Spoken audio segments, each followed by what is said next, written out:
We're in downtown San Diego. We're about to take the 225 to the Otay Mesa border. I'm joined by Travis, friend of the channel. He invited me on this trip to Tecate. We're taking the train. Visual aid is working. We're taking the 225 from here down to here because apparently this border crossing is a lot faster than this border crossing. It's my second time going to Mexico. Check it out. There we go. Oh wow. The 225 is an interesting route. After downtown, we head east on the 94 and south on the 805 into Chula Vista, the second most populous city in San Diego County. Our next stop is at East Palomar Station, which is a park and ride right next to the freeway. We then proceed east on Palomar Street where we get devoted bus lanes. This is so weird to be in a bus lane just going through suburbs like this. We make 3 stops at urbanist-style villages of Heritage, Lomas Verdes, and Santa Venetia before crossing a 1-lane bus-only bridge over the 125 toll road. Let's go.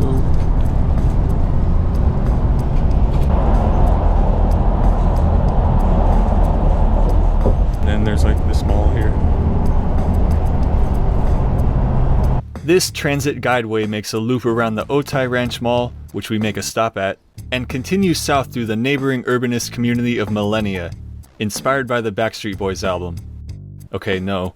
Now on the map this looks kind of weird and all this turning is somewhat time consuming, but we eventually get on the 125 heading south, exiting Chula Vista towards Otay Mesa, which is somehow also part of San Diego even though the city's boundaries are discontinuous. Here we're crossing over the Otay River. Otay Mesa is very much the international trade warehouse district, as the border crossing handles a lot of the truck traffic. We exit the 125 and head to the transit center at the border. And we've arrived.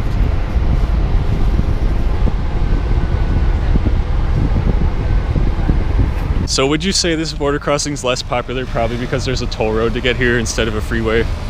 I don't know why it's less popular, but it's so much more convenient, so. It's also like the more industrial entrance, and it's not as close to Tijuana. Why is it signed sideways? Yeah. Alright, I guess there are turnstiles. Alright, no video. Alright, we're in. That was really easy. Yep. There was no line, we just walked right through, put our bag in a scanner, and we're here. And we're gonna get a taxi or an Uber to the station. Yeah, I think we'll get an Uber. Another crazy turnstile. I just love that architecture. We took an Uber about 6 miles to the station, which was actually slightly closer to the Otay border than San Isidro. Alright, we got the tracks, they're all fenced off. No buses at the stop sign apparently. Whatever that says. Oh my gosh, it uses gallery cars. I've never been on a gallery car. This is awesome. This livery is only a little bit more faded than the oldest Metrolink cars. This car has more new paint. These are the type of cars that Chicago Metro uses, and like VRE and some Caltrain. They might have got rid of most of them by now. Why do people hate gallery cars? Because the narrow aisles and like the 1 row of seats upstairs? I'll have to decide for myself whether or not I hate gallery cars like everybody else. Got this mini steamroller, got some fruit trees. This is a loquat. Oh, do you want to tell them like how to not buy tickets? Yeah, you do not want to buy tickets from Baja Round. They'll just take your money and then ignore you. Don't buy it from the agency, buy direct from whoever this is. Yep, from the state of Baja. Yeah. Yeah. These tickets weren't that expensive, were they? It's 550 pesos per person, so I bought 4 tickets though, so. But it's a pretty inclusive trip. We're gonna be like all day.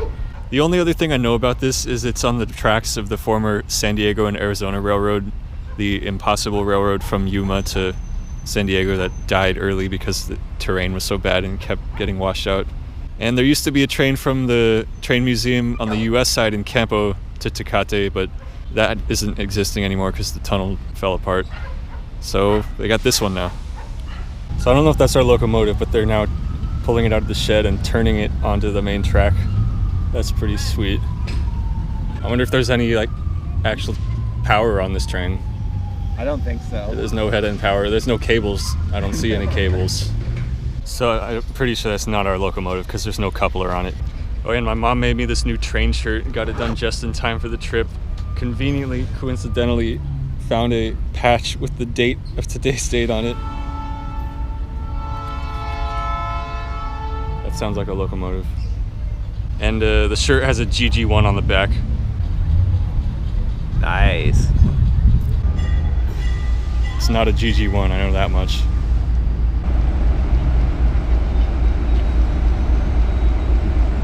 It looks like a Dash 7, but I can't confirm.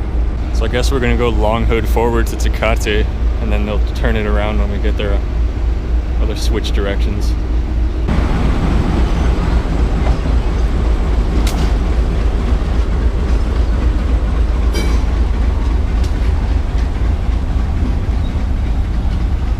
Such bad lighting on this side.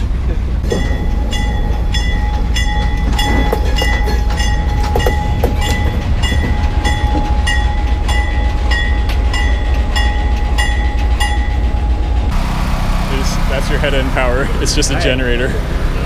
I was gonna say I like these shelters, even though they don't really provide much shelter from the rain. They look cool. We've inferred that the generator is for the sound system. Oh yeah, gallery cars. Oh my gosh. Well, I'm 76, you're 75, right? We can switch. We got seats right next to the speaker, and they got a fan. Who would have known my first time in a gallery car would have been in a train in Mexico? This is why you always carry earplugs. I don't know why people hate gallery cars, but the whole premise was so the conductor can scan tickets on both levels from the bottom. The result is you have this big void in the middle upstairs and only one row of seats. But so far I don't hate them. Alright, we're moving. We're gonna move up so avoid going deaf. But they did turn it down quite a bit. I have the earplugs, so I'm not complaining. Yay, we're moving.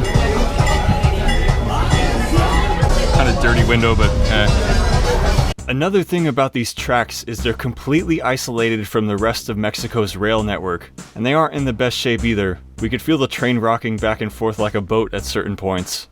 Maybe that's why the windows are so dirty, it's from all the trees scraping across them. Not the best maintenance of way out here, I see. We're heading southeast from Garcia Station, where we soon cross over the Tijuana River on a pretty tall bridge. And after crossing through a tunnel, we make a stop to check out the scenery. I guess we're getting off to look at the dam. I was just reminded the other reason people hate gallery cars is because there's only one door. But anyways, check that out. So we just got out of that tunnel. It was like pitch black because there's no lights on the train. And people are taking pictures. There's your head-end power again. And the tunnel says 1910, which makes sense because that's when the SDNA was being built. Yeah, we probably can't go so fast because we're using jointed rail. So they had like the gaps, it does a little clicking every... Yeah, like new ones they just welded all together continuously. Wonder if this is the original track, that would be crazy. So there's a number, it's from 1924. So here we get the gallery car staircase shot. By the way, the fact that they're playing the song Lowrider by War really cracked me up because, yeah, we were riding a little slower. In fact, I don't think this train went faster than 15 miles per hour the entire time, because it took over 3 hours to go the 28 miles to Tecate. Alright, we're going through another tunnel. There we go. Alright. Now we're cruising along at 10 miles an hour. Yep. Now I see why this train takes all day. But hey, it's all fun. After the reservoir, we turned east through an industrial area, passing factories, including some familiar names like Hyundai and Coca-Cola. And I was really admiring all the DIY houses along the tracks. Man, the building codes in America are too strict. I want houses like this. That's a nice view. I'm having fun.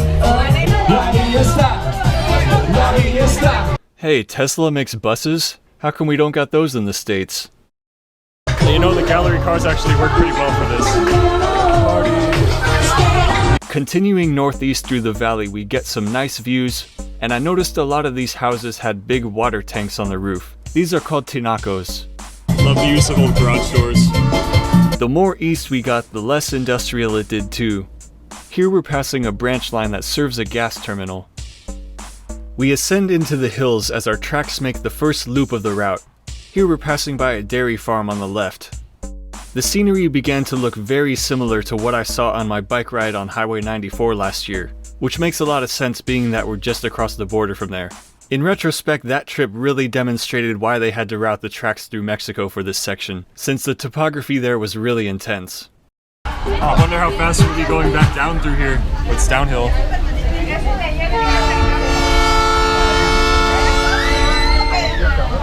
Approaching the second loop, we see this massive cemetery, which actually fills up the entirety of the loop part of the tracks.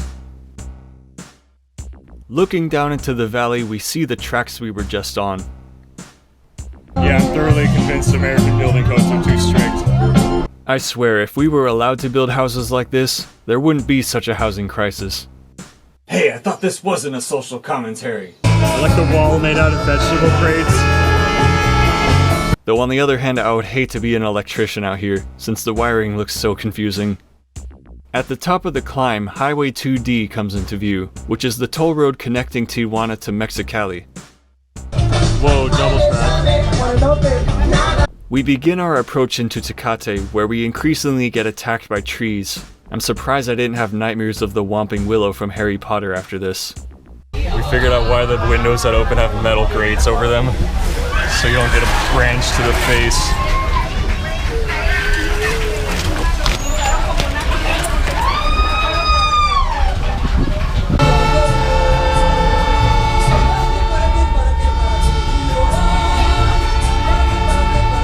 Alright, we're pulling into town. We arrive into the station, which is right next to the famous Tecate brewery, now owned by Heineken. Yeah, literally right next to the brewery. It's the train station.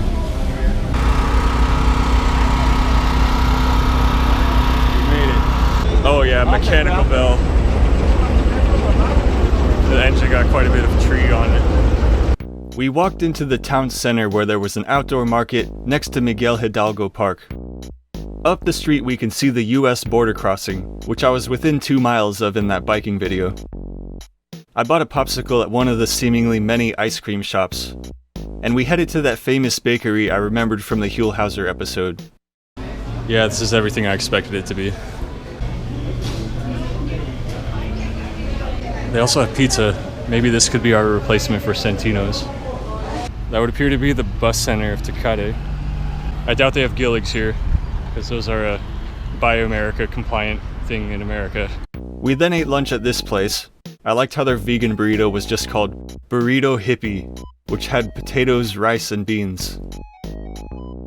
I feel like the rest of the video might be us just getting food. There's like 3 currency exchanges on this corner. That's the border fence?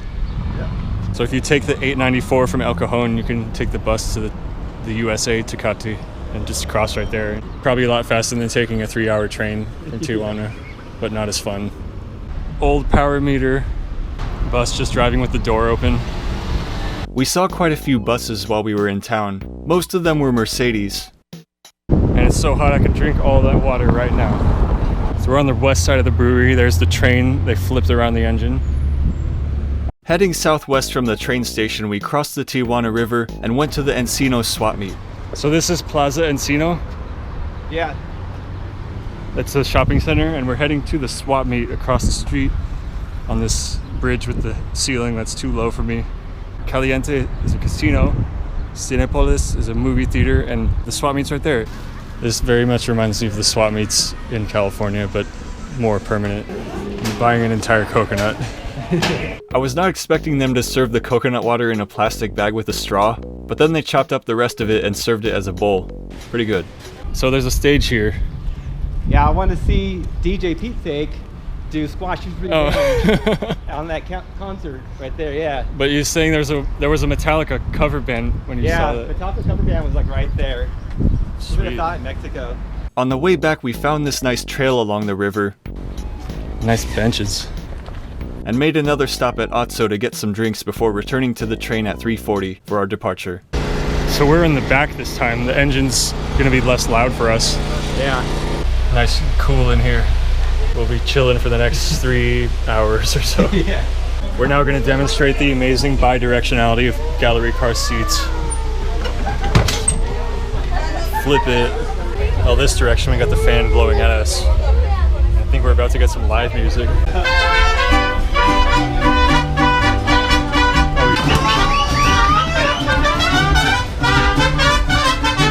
Because we have the sunny side on both directions, I rigged up my jacket as a curtain thanks to my Metro clip that I got for free in Cyclovia. Alright, bathroom review. Bring a flashlight. That's the review. Or wait, the generator went out, so maybe this light would be on. Either way, it's dark.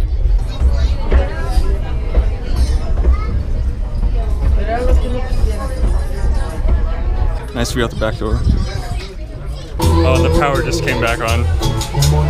It is notably a bit dusty in here, not only because they have the doors open, but also these windows don't really seal that good. I don't like sand. We're going around the curve, you can see the scout car up ahead leading the way. This is like the 5th or 6th time the generator cut out and they stopped to turn it back on. Hopefully that thing we were smelling burning wasn't the generator on fire. It's quite hot outside, might be overheating. Alright, we're back. I'm gonna set a stopwatch to see how long the generator lasts until it cuts out again. One of the things you get when the doors are open, you smell everything that's going on. So there's a fire right there. When we were going through the dairy, it smelled like manure for a bit. So yeah, it wasn't the generator that was on fire. At least I can safely assume. And there's like a landfill on fire over there. 2 seconds ago I was like, oh, I hope we don't have to stop where there's all the smoke. And apparently I spoke too soon. But our generator's still on, maybe the other car. The fan's just blowing all the smoke at us. Alright, we're moving again really soon. That doesn't count towards the timer. Bounce house.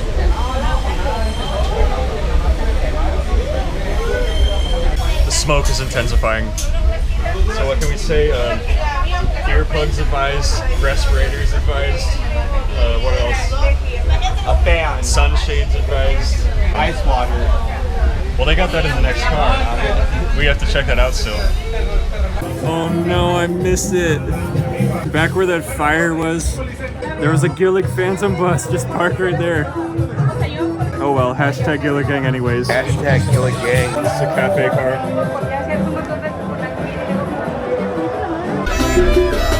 Alright, one more time before we pull it in. And we are back.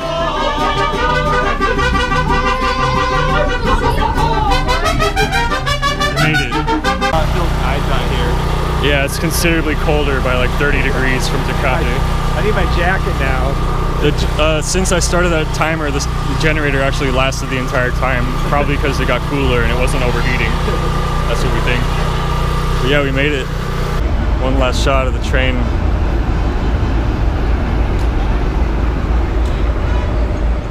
Alright, we'll see how long this takes. I think I need to set the stopwatch now. Yeah. See how it stacks up to San Isidro. In one of the closed traffic lanes, there were people breakdancing to keep us entertained. I need more of this everywhere. So that took 23 minutes. That's not bad. Granted, I wasn't really paying attention because the breakdancers were so awesome. Travis, you want to say the line? Sunset's shot. Everybody likes them. Everyone loves them. So we have an opportunity to try a new bus. This shot is coming out terrible. Basically, we can get the 227 to U.S.A. Station and take the blue line, or we can get the 225 back to basically downtown. And depending if the 227 is electric or not, we want to ride the electric one. We back here. The Rapids are to the right, and both of the ones we want are the Rapid. This app is contradicting the departure board, and also, why does it say Route Rapid 225 where it just says Route 227 when up there they're both saying Rapid? Which one is it?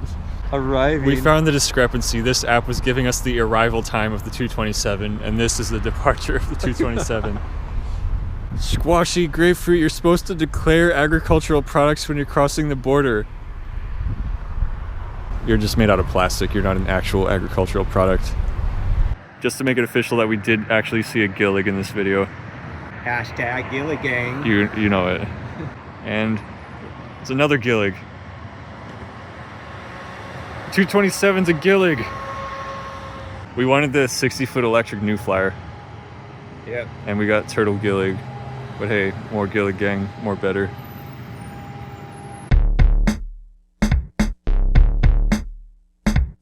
Alright, we're taking the 225. It's much simpler. Even though technically I've never even ridden a Turtle Gillig, but I think we've done enough new transit for one day.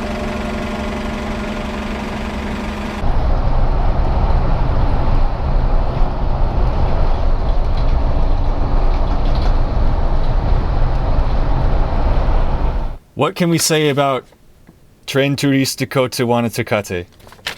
It's fun, it exists, and in many cases it's actually cheaper than Amtrak. And it's got good scenery, minus the flaming trash dumps. Would I recommend it? Yeah, if it looks like something you're into. That said, if you're expecting a world-class transit experience, you're in for a terrible disappointment. If you look up some of the reviews for this train, a lot of them are really negative, but it sounds like the tipping point might be whether or not the air conditioner is functioning. So if you're worried about that, maybe go during a month that it isn't so hot.